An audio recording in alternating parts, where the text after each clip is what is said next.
Alors, Eric est là.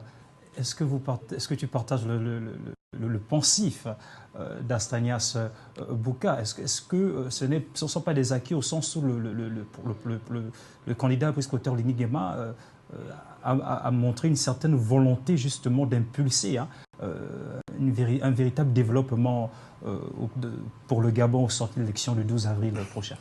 Non, je pense que je comprends mon frère Astanias.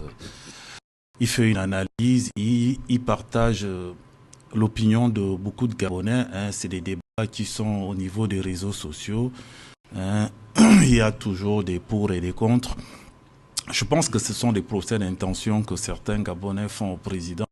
C'est-à-dire, on a une société qui est divisée. On a des Gabonais silencieux, on a des tout sauf Olingi, on a des tout avec Olingi. Donc ça fait que ça crée des débats qui font en sorte qu'on perd toute objectivité.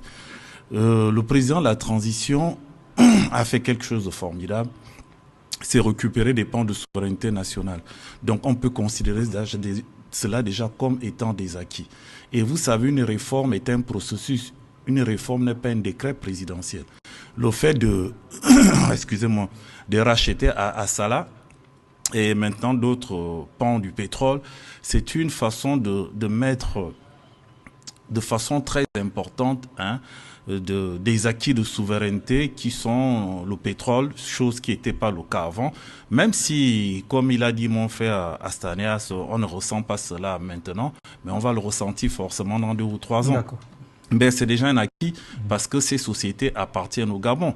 Donc c'est un pan très important de l'économie. C'est pareil avec la CNBG. C'est un pan économique très important de souveraineté, c'est-à-dire le bois.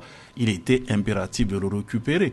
On a Flight Gabon, qui est même un pan non seulement économique, mais de dignité. Les Gabonais pleuraient à chaudes larmes une compagnie nationale. Et en 18 mois, il a pu offrir aux Gabonais une compagnie nationale. C'était un acquis. Quand on parle de Emeraude, en dehors de la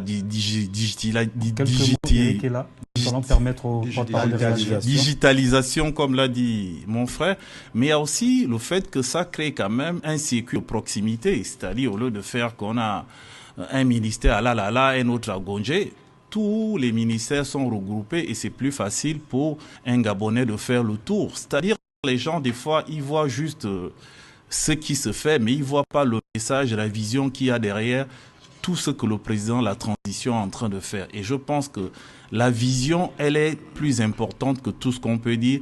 Et le président de la transition a une vision de patriote. Merci. Il a une vision qui permettra aux Gabonais, d'ici 2, 3, 4 ans, avec la transformation, l'industrialisation, de pouvoir aller chercher même la main-d'œuvre à l'étranger parce que les provinces comme le Moyen-Ogooué, la Nyanga, la Ngonié, le Goué-Vindo vont s'émanciper, vont avoir un potentiel financier supérieur même à l'Ogooué maritime.